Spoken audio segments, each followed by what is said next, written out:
ನಾವು ಈ ಮೈಕ್ರೋ ಫೈನಾನ್ಸಿನ ದೌರ್ಜನ್ಯ ವಿರುದ್ಧ 2019ರಲ್ಲಿ ದೊಡ್ಡ ರೀತಿಯ ಚಳವಳಿ ಮಾಡ್ತಾ 2020ರವರೆಗೆ ಮುಂದುವರಿಸಿ ರಾಜ್ಯ ಮಟ್ಟದ ಹೋರಾಟವನ್ನು ಕೂಡ ನಡೆಸಿದ್ದೇವೆ. ಅದು ಒಂದು 8-10 ಜಿಲ್ಲೆಗಳ ಜಿಲ್ಲಾ ಕೇಂದ್ರಗಳಲ್ಲಿ ಕೂಡ ಹೋರಾಟವನ್ನು ನಡೆಸಿದ್ದೇವೆ.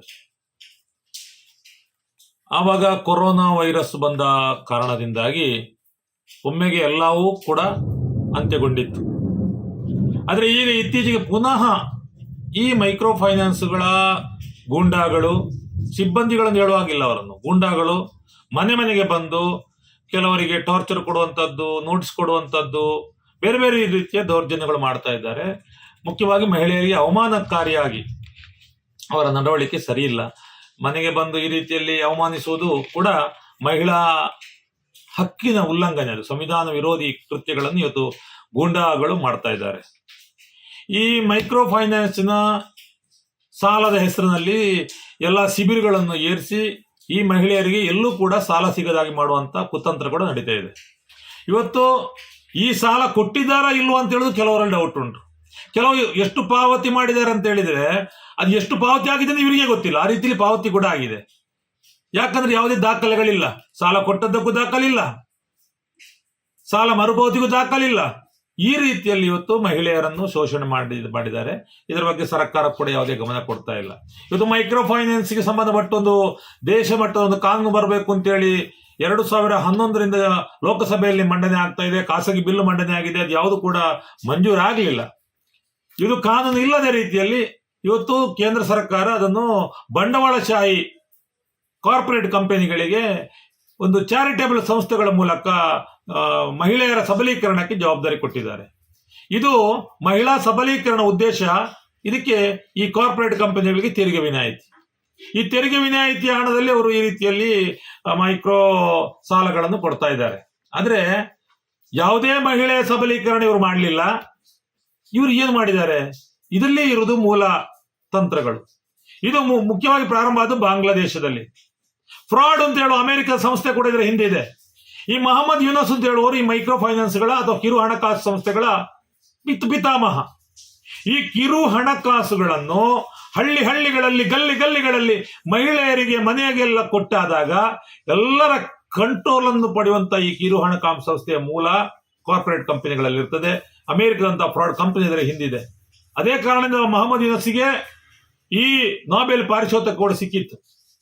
ಇವತ್ತು ಕಿರು ಹಣಕಾಸು ಸಂಸ್ಥೆಗಳ ಮೂಲಕ ಇಡೀ ದೇಶವನ್ನು ತನ್ನ ಹಿಡಿತದಲ್ಲಿ ಇಟ್ಟು ಪ್ರಜಾಸತ್ತಾತ್ಮಕವಾದ ದೇಶವನ್ನೇ, ಸರ್ಕಾರವನ್ನೇ ಉರುಳಿಸುವಂತಹ ಕುತಂತ್ರಗಳು ನಡೆಸಲಿಕ್ಕೆ ಆ ಫ್ರಾಡ್ ಸಂಸ್ಥೆಗೆ ಸಾಧ್ಯ ಆಗಿದೆ ಅಂತ ಹೇಳುವಂಥದ್ದು ಬಾಂಗ್ಲಾ ನಮ್ಮ ಎದುರೇ ಇದೆ.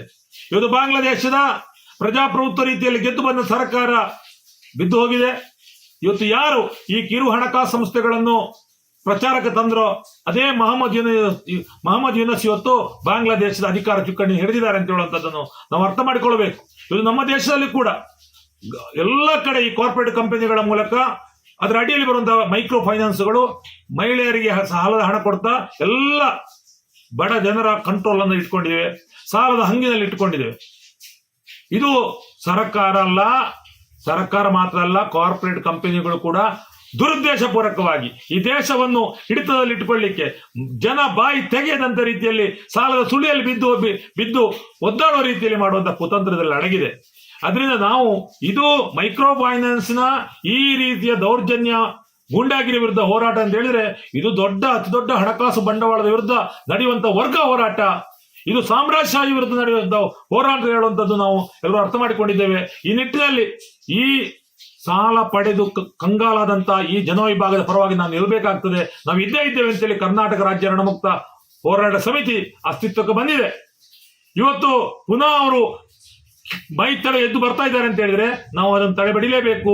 ಈ ಸಿಬಿಲು ಯಾವುದೇ ಆಧಾರ ಇಲ್ಲ, ಯಾವುದೇ ಕಾನೂನು ಬೆಂಬಲ ಇಲ್ಲ.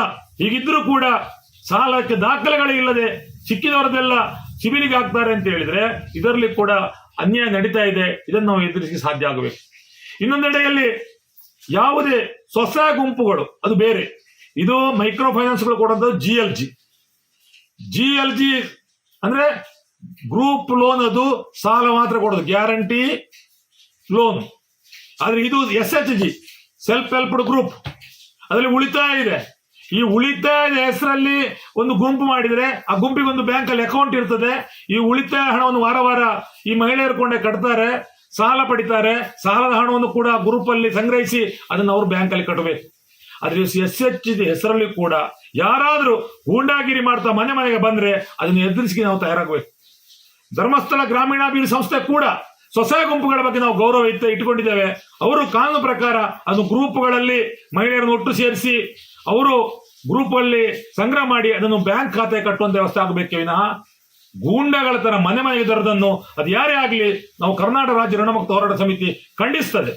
ಮನೆ ಮನೆ ಬರೋ ಅವಕಾಶವೇ ಇಲ್ಲ. ಅದು ಅವಮಾನಕಾರಿಯಾಗಿ ನಡೆಯುವ ನಡವಳಿಕೆ ಇಲ್ಲ. ಬೆದರಿಕೆ ಹಾಕುವಂಥದ್ದು ಸರಿಯಲ್ಲ. ಪೊಲೀಸ್ ಇಲಾಖೆಗೆ ಸಾಲ ವಸೂಲಾತಿ ಜವಾಬ್ದಾರಿ ಯಾಕೆ ಕೊಡ್ಲಿಲ್ಲ? ಬೆದರಿಸಿ ವಸೂಲಾತಿ ಅಲ್ಲ ಅದು. ಹಾಗಾದ್ರೆ ಇದೆಲ್ಲ ಮೊರಟೋರಿಯಂ ಆಗಬೇಕು. ಯಾವ ಉದ್ದೇಶಕ್ಕೆ ಸಾಲ ಕೊಟ್ಟಿದೋ ಆ ಉದ್ದೇಶ ಈಡೇರಿಕೆ ಆಗದೇ ಇದ್ರೆ ಆ ಸಾಲ ಯಾವ ಉದ್ದೇಶದಿಂದ ಹರಿದದ್ದು ಅದು ಉದ್ದೇಶ ಈಡೇರೋ ತನಕ ವಸೂಲಾತಿ ಇಲ್ಲ, ಅದು ಮೊರಟೋರಿಯಂ ಆಗ್ತದೆ. ಇವತ್ತೆಲ್ಲ ಕಿರು ಹಣಕಾಸು ಸಂಸ್ಥೆಗಳು ಕೊಟ್ಟಂತ ಸಾಲಗಳೆಲ್ಲೂ ಕೂಡ ಮೊರಟೋರಿಯಂ. ಆದ್ರೆ ಕೇಂದ್ರ ಸರ್ಕಾರ ಏನ್ ಮಾಡ್ತಾ ಇದೆ ಇವತ್ತು? ಕಾರ್ಪೊರೇಟ್ ಕಂಪನಿಗಳ ಸಾಲಗಳನ್ನೆಲ್ಲ ಮೊರಟೋರಿಯಂ ಮಾಡ್ತಾ ಇದೆ. ಆ ಸಾಲಗಳಿಗೆ ಅದು ಉದ್ದೇಶ ಈಡೇರಿಕೆ ಆಗಲಿಲ್ಲ ಅಂತೇಳಿ ಮನ್ನಾ ಮಾಡೋ ರೀತಿಯಲ್ಲಿ ರೈಟ್ ಅಪ್ ಮಾಡ್ತಾ ಇದೆ. ಬಡ ಜನರಿಗೆ ಸ್ವಉದ್ಯೋಗಕ್ಕೆ ಬಡ ಸಾಲ ಇವತ್ತು ಮೊರಟೋರಿಯಂ ಮಾಡಬೇಕಾದನ್ನು ಬಲಾತ್ಕಾರವಾಗಿ ವಸೂಲು ಮಾಡುವಂತ ಅಧಿಕಾರ ಇಲ್ಲ. ಸ್ವಸಹಾಯ ಗುಂಪುಗಳ ಮೂಲಕ ಆದ್ರೂ ಬ್ಯಾಂಕ್ ಅಕೌಂಟ್ ಬೇಕು, ಬ್ಯಾಂಕ್ ಅಕೌಂಟ್ ಅಲ್ಲಿ ಬ್ಯಾಂಕಲ್ಲಿ ಕಟ್ಟಬೇಕು. ಯಾವುದೇ ಇರಲಿ, SHG ಇರಲಿ, ಈ ಮೈಕ್ರೋ ಫೈನಾನ್ಸ್ GLG ಇರಲಿ, joint liability loan, JLG, SHG, self help group loan ಯಾವುದೇ ಆಗಿದ್ರು ಕೂಡ ನಾವು ಮನೆ ಮನೆಗೆ ಬರೋದನ್ನು ಖಂಡಿಸ್ತೇವೆ. ಮನೆ ಮನೆಗೆ ಬಂದು ಗೌಂಡಾಗಿರಿ ಮಾಡುವಂಥದ್ದು, ಮಹಿಳೆಯರನ್ನು ಹೆದರಿಸುವಂಥದ್ದು, ಈ ರೀತಿ ಅನ್ಯಾಯ ಮಾಡುವಂಥದ್ದು ಖಂಡಿತ ಕೂಡ ಈ ಕರ್ನಾಟಕ ರಾಜ್ಯ ಋಣಮುಕ್ತ ಹೋರಾಟ ಸಮಿತಿ ಸಹಿಸಿಕೊಂಡು ಕೂತ್ಕೊಳ್ಳಿಕ್ಕೆ ಸಾಧ್ಯ ಇಲ್ಲ. ಆದ್ರಿಂದ ಕಾನೂನು ರೀತಿಯಲ್ಲಿ ಸ್ವಸಹಾಯ ಗುಂಪುಗಳು ನಡೀಲಿ, ಅದಕ್ಕೆ ನಮ್ಮ ಬೆಂಬಲ ಇದೆ. ಆದರೆ ಈ ರೀತಿ ಮೈಕ್ರೋ ಫೈನಾನ್ಸ್ಗಳು ಇಡೀ ದೇಶದ ಜನರನ್ನು ಹಿಡಿತ ಸಾಧಿಸಲಿಕ್ಕೆ, ಕಂಟ್ರೋಲ್ ಮಾಡಲಿಕ್ಕೆ ಮಾಡುವಂತ ದುರಾಲೋಚನೆಯ ಕೆಲಸಗಳಿಗೆ ಕೂಡ ನಮ್ಮ ವಿರೋಧ ಇದೆ.